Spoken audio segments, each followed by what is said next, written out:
ខ្ញុំបានសម្រាប់ចាត់ថាបដូររូបរាងថ្មីរបស់កាមីហើយអានេះហាចេញមកដឹងតែអត់ច្រឡំគេហ្មងប្លែកសាហាវប្រហែលទៅនឹងល្អមួយ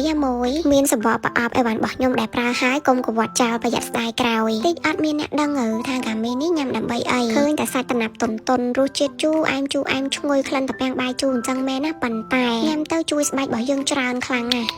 សកលុំមាត់ខៃភ្លឺចេញមកពីខាងក្នុងយកហ្មងនិយាយទៅបុកញ៉ាំមួយថ្ងៃពីរគ្រាប់អស់តែមកប្រអប់ឯណាអ្នកទាំងអស់គ្នានឹងឃើញស្បែកខ្លួនឯងចាប់ផ្ដើមប្លែកមិនត្រឹមតែប៉ុណ្្នឹងឯណាលាបលេ skin care អីក៏ឆាប់ឃើញផលលឿនដែរអត់កុហកឯណា feedback អ្នកប្រើត្រូវច្រើនណាស់ចុចកន្លែង hashtag ដែលខ្ញុំ note ថា Gami Collagen ស៊ូ